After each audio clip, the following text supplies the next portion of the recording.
Hello everyone, हामी चाहिँ अहिले बिबिएस सेकेन्ड इयरको ह्युमन रिसोर्स म्यानेजमेन्टको बारेमा हेरिरहेछौँ र अब हामीले अहिले च्याप्टर 5मा आइसकेका छौँ। हामी च्याप्टर 5मा चाहिँ हामीले ट्रेनिङ र डेभलपमेन्टको बारेमा डिस्कस गर्छौँ। पहिला अब च्याप्टर 5को मेन टपिक भनेको चाहिँ ट्रेनिङ एन्ड डेभलपमेन्ट हो। अब ट्रेनिङ र डेभलपमेन्ट हुनुको लागि त पहिला के कुराहरू चाहिन्छ, लर्निङ चाहिन्छ हैन। त्यसै गरी ह्युमन रिसोर्स डेभलपमेन्टको बारेमा हामी हेर्छौँ। फर्स्टमा चाहिँ लर्निङ भनेको के हो, लर्निङको कन्सेप्ट अथवा मिनिङ बुझेर हामी ट्रेनिङ र डेभलपमेन्टको कुराहरूमा जान्छौँ।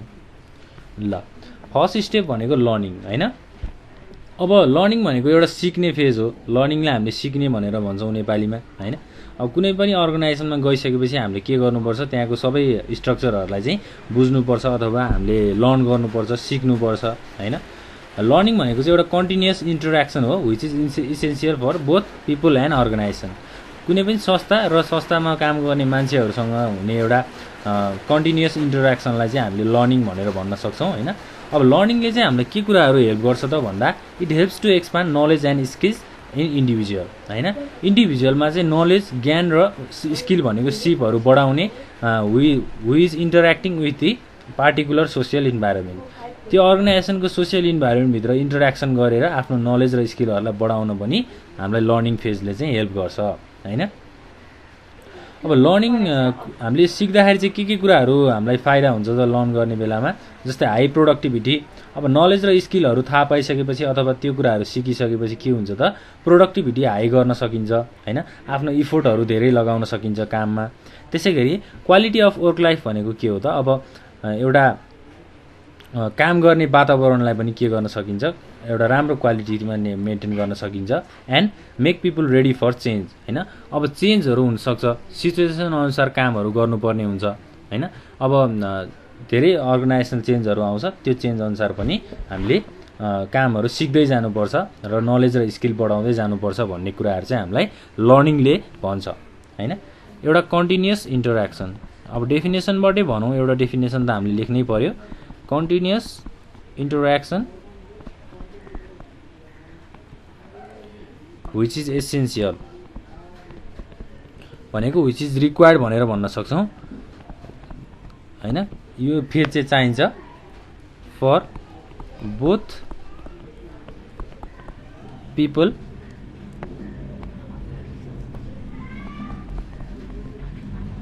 एन्ड अर्गनाइजेसन हैन। संस्था र मान्छे दुवैले चाहिने एउटा कन्टिन्युअस इन्टरेक्सनलाई चाहिँ हामीले लर्निङ भनेर भन्न सक्छौँ। अब लर्निङको पनि दुईवटा कम्पोनेन्ट्सहरू छ, टु कम्पोनेन्ट्स अफ लर्निङ। त्यसमा चाहिँ के कुराहरू आउँछ त, एउटा छ चेन्ज, त्यसै गरी सेकेन्डमा के छ त, पर्मानेन्सी। अब चेन्ज भनेको चाहिँ के हो त हैन। Primary object of learning is to induce change in individuals. अब इन्डिभिजुअल्सहरूमा चेन्ज ल्याउने प्रोसेसलाई नै हामीले लर्निङ भन्ने हो हैन। This change can be either be desirable or undesirable हैन। अब इच्छा अनुसार पनि त्यो चेन्जहरू आउन सक्छ, आफ्नो इच्छा नहुँदाखेरि पनि त्यो चेन्जहरू चाहिँ आउन सक्छ हैन। अब through organisational point of view or desirable change is acceptable भनेको, अब आफ्नो डिजायरेबल भनेको अर्गनाइजेसनको पोइन्ट अफ भ्यूबाट चाहिँ अर्गनाइजेसनले के कुराहरू चाहन्छ त्यस्तो खालको चेन्जहरू चाहिँ के छ त, एक्सेप्टेबल छ भनेर भनेको छ। त्यसै गरी सेकेन्डमा पर्मानेन्सीको कुराहरू आउँछ हैन। पर्मानेन्सी भनेको चाहिँ के हो त, चेन्ज इज रिलेटिभली पर्मानेन्ट हैन। Temporary change does not occur learning भनेको सिक्ने कुराहरूमा अथवा लर्न गर्ने प्रोसेसमा टेम्पोररी चेन्जहरू प्रेजेन्ट हुँदैन। यो चाहिँ एउटा पर्मानेन्ट चेन्जहरू मात्रै हामीले सिक्नुपर्ने हुन्छ अथवा लर्न गर्नुपर्ने हुन्छ। Learning must relatively be permanent भनेको के हो त, लर्निङ फेजमा हामीले कुनै पनि कुराहरू सिक्दाखेरि के हुनुपर्छ, त्यो पर्मानेन्ट हुनुपर्छ भनेर भनेको छ। हामीलाई पर्मानेन्सीले चाहिँ त्यो कुराहरू बुझाउँछ। ल, अब नेक्स्ट टपिक भनेको प्रिन्सिपल अफ लर्निङ छ।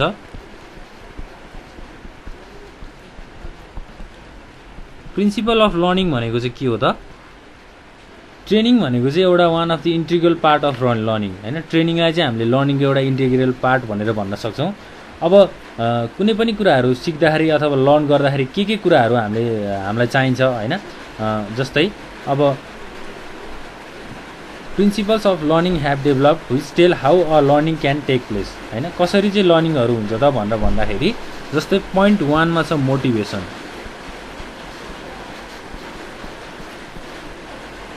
अब मोटिभेसन भनेको के हो त एउटा इन्स्पायर हुने कुराहरू हो हैन। Learning is enhance when the learner is motivated to gain knowledge and skill. अब लर्नर चाहिँ एउटा सिक्ने मान्छे चाहिँ अब नलेज अथवा स्किलहरू गेन गर्नको लागि एकदमै मोटिभेट छ अथवा एकदमै इन्स्पायर छ भने उसले आफ्नो इफोर्टहरू पनि धेरै लगाउँछ कामहरू सिक्नको लागि हैन। लर्न गर्नको लागि उसको एफोर्ट पनि हाई लेभलको हुन्छ। Learning procedure should be design in such a way that it will help learners achieve their goal हैन। लर्नरहरूको आफ्नो गोलहरू के छ आफ्नो एक्सपेक्टेसनहरू के छ त्यो कुराहरूलाई चाहिँ के गर्ने त हेल्प गर्नको त्यो कुराहरू पाउनको लागि चाहिँ हेल्प गर्ने कुराहरूलाई पनि मोटिभेसनले हेल्प गर्छ। अब फिडब्याकहरू छ सेकेन्डमा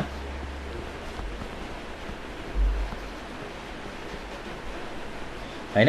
फिडब्याक भनेको के हो त feedback is necessary in learning प्रोसेसमा फिडब्याकहरू नेसेसरी छ किनभने एउटा लर्नरले त मिस्टेकहरू गर्न सक्छ हैन।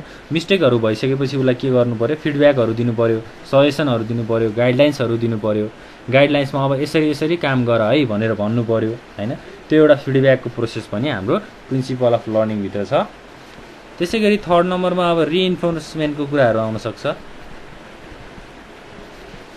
रिइन्फोर्समेन्ट भनेको चाहिँ के हो त it tells that the positively rewarded behaviours are encourage भनेको बिहेभियरहरू पोजिटिभ भयो हैन एकदम गुणस्तर भयो भने के हुन्छ त उनीहरू इन्करेज गर्न सकिन्छ and sustain than negatively punished behaviour हैन। नेगेटिभली पनिस्ड बिहेभियर भन्दा पोजिटिभ रिवार्डहरू चाहिँ के हुन्छ त सस्टेन हुन्छ अथवा लामो समयसम्म टिक्छ भनेर भनेको हो। त्यसैगरी फोर्थ नम्बरमा छ प्र्याक्टिस। कुनै पनि कुराहरू सिक्नको लागि के चाहिन्छ त प्र्याक्टिस चाहिन्छ हैन। प्र्याक्टिस भएन भने हामीले सिकेको कामहरूलाई चाहिँ रियल लाइफ सिचुएसनमा चाहिँ हामीले त्यसलाई इम्प्लिमेन्ट गर्न सक्दैनौँ। अब सिकेको कुराहरूलाई वर्किङ इन्भाइरोमेन्टसँग चाहिँ मिलाउनु पर्यो जुदाउनु पर्यो हैन। जस्तै practice tells that when learners actually practice what they have read heard or seen they gain confidence in enhancing their behaviours. उनीहरू चाहिँ आफ्नो बिहेभियरहरू इन्हान्स गर्नलाई पनि के हुन्छ नि त कन्फिडेन्स हुन्छ उनीहरूसँग एउटा कन्फिडेन्सको भावनाहरू आउँछ। प्र्याक्टिसले चाहिँ अब practice makes the man perfect भन्छ नि त एउटा पर्फेक्सन चाहिँ हामीलाई प्र्याक्टिसले दिन्छ। त्यसै गरी 5 मा ट्रान्सफरेबल। अब ट्रान्सफरेबल भनेको चाहिँ के हो त ट्रान्सफरेबलको मेन प्रिन्सिपल भनेको चाहिँ अब कुनै पनि कुराहरू सिकिसकेपछि त्यसलाई वर्किङ इन्भाइरोमेन्टसँग चाहिँ लग्नु पर्यो हैन। काम गर्ने वातावरणमा त्यसलाई इम्प्लिमेन्ट गर्नु पर्यो भन्ने कुराहरू ट्रान्सफरेबलले हामीलाई भन्छ। त्यसै गरी अब 6 नम्बरमा रेलेभेन्सको कुराहरू छ। अब रेलेभेन्स भनेको चाहिँ के हो त रिलेभेन्सले चाहिँ हामीलाई के कुराहरू भन्छ त भन्दा training arrangement should be relevant to the objective and purpose of learning. सिक्दाखेरि के पर्पजले सिकियो अथवा के अब्जेक्टिभले सिकियो त्यो कुराहरू चाहिँ ट्रेनिङ गर्दाखेरि सबै के हुनु पर्यो त रिलेभेन्ट हुनु पर्यो भनेर भनेको छ। Training techniques should fit training needs of the company भनेको कम्पनीको निड्स अनुसार ट्रेनिङ टेक्निक्सहरू पनि प्रोभाइड गर्नु पर्यो अथवा फिट हुनु पर्यो भनेर भनेको छ। यो 6वटा कुराहरू चाहिँ हाम्रो प्रिन्सिपल अफ लर्निङमा आउँछ हैन। लर्निङ गर्ने फेजको कुराहरू छ। अब लर्निङको प्रोसेसहरू पनि छ हैन। कसरी सिकिन्छ काम लर्निङ प्रोसेस पनि छ। अब स्ट्रक्चरली भन्दाखेरि चाहिँ हामीले सुरुमा फर्स्ट स्टेप भनेको स्टिमुलस हो। यो स्टेपको बारेमा हामी डिस्कस गर्दै जान्छौँ। त्यसै गरी सेकेन्डमा रेस्पोन्स छ हैन। थर्डमा मोटिभेसन छ। त्यसै गरी फोर्थमा छ रिवार्ड। यी 4वटा प्रोसेसहरू चाहिँ लर्निङ प्रोसेसको कुराहरू हो।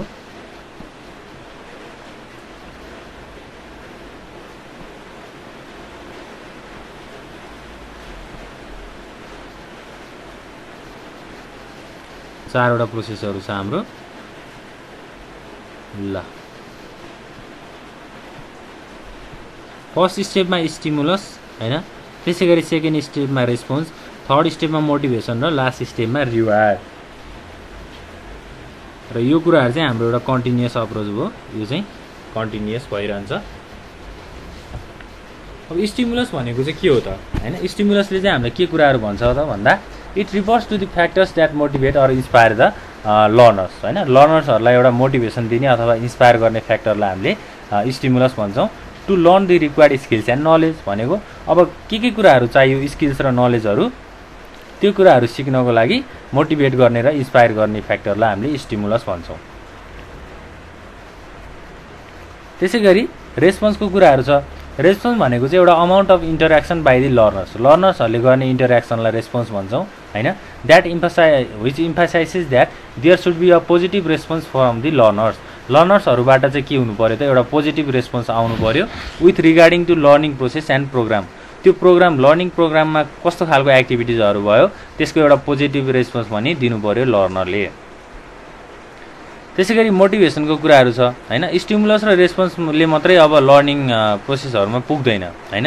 अब मोटिभेसनको कुराहरू पनि चाहिन्छ। मोटिभेसन भएन भने लर्निङ गर्नको लागि इफोर्टहरू नहुन सक्छ। त्यो कुराहरू भयो। मोटिभेसन प्याकेजहरू पनि हुनु पर्यो।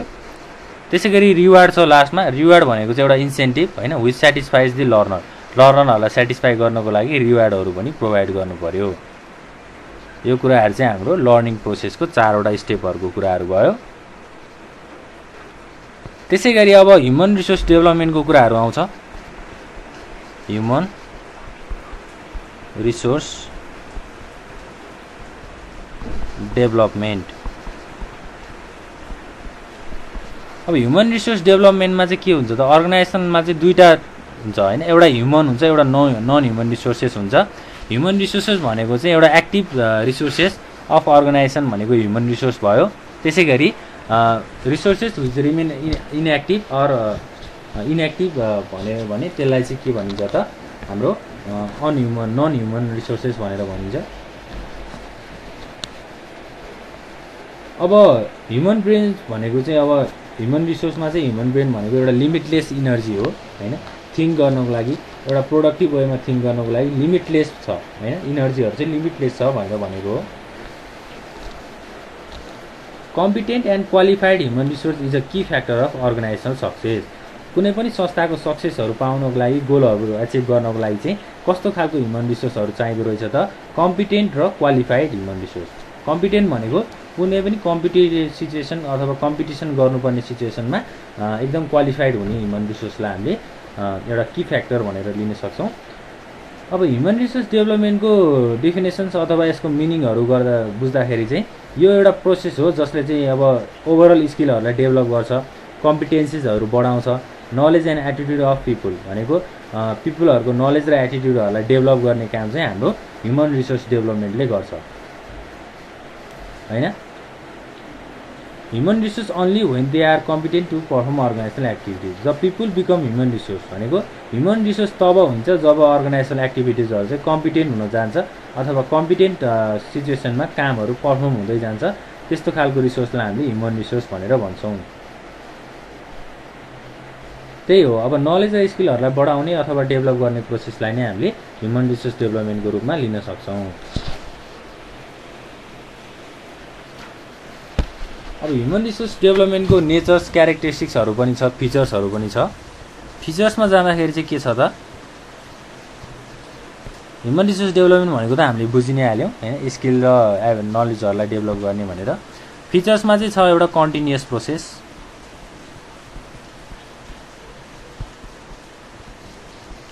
अब कन्टिन्युअस प्रोसेस भनेको चाहिँ के हो त कन्टिन्युअस प्रोसेस भनेको अब अर्गनाइजेसनमा चाहिरहने हैन एउटा इम्प्लोइज अथवा एउटा क्यान्डिडेटहरूलाई चाहिँ के गर्नु पर्यो त सधैँ उनीहरूलाई अब नलेज र स्किलहरू प्रोभाइड गरिराख्नु पर्यो हैन। नयाँ नयाँ इम्प्लोइजहरू आयो भने उनीहरूलाई पनि दिनु पर्यो नलेज र स्किलहरू। त्यसै भएर एउटा कन्टिन्युअस प्रोसेस भनियो। त्यसै गरी अब सेकेन्ड नम्बरमा के भन्न सकिन्छ त बिहेभियरल नलेज हैन। त्यसै गरी थर्ड नम्बरमा के भन्न सकिन्छ सिस्टम। फोर्थ नम्बरमा चाहिँ के भन्न सकिन्छ त क्वालिटी अफ लाइफ। यो कुराहरू चाहिँ हाम्रो फिचर्स अफ ह्युमन रिसोर्स डेभलपमेन्टमा आउँछ। 4वटा कुराहरू भयो हैन। त्यसै गरी अब इम्पोर्टेन्स अफ ह्युमन रिसोर्स डेभलपमेन्टमा के छ त यसका महत्त्वहरू चाहिँ के कस्ता छन् त्यो पनि बुझौँ। जस्तै एउटा छ जब स्याटिस्फ्याक्सन हैन। जबहरू गर्दाखेरि चाहिँ अब सेटिस्फाई हुने, खुसी हुने हैन, एउटा बेटर पर्फर्मेन्स दिनको लागि चाहिँ इन्स्पायर हुने, त्यस्तो कुराहरू जब सेटिस्फ्याक्सनमा आउँछ।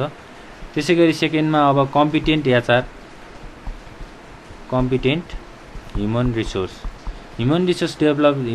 डेभलपमेन्टले चाहिँ कस्तो कुराहरू डेभलप गर्छ त भन्दा स्किल र नलेजहरूलाई डेभलप गर्ने काम गर्छ, जसले गर्दा एउटा कम्पिटिसन इन्भाइरोमेन्टमा पनि के हुन्छ त ह्युमन रिसोर्सले चाहिँ आफ्नो स्किल्स र एबिलिटिजहरूलाई चाहिँ पर्फर्म गर्न सक्छन्।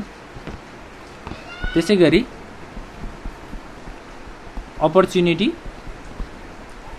फर करियर डेभलपमेन्ट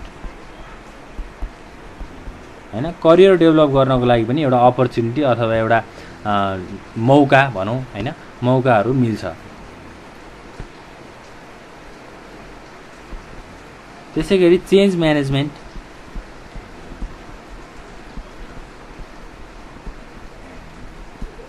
अब ह्युमन रिसोर्स डेभलपमेन्टले चाहिँ के कुराहरू फेसिलिटेट गर्छ त भन्दा जस्तै planning and management of change in an organisation भनेको अर्गनाइजेसनको प्लानिङ गर्ने, त्यसै गरी म्यानेजमेन्टलाई चेन्ज गर्ने कुराहरू छ।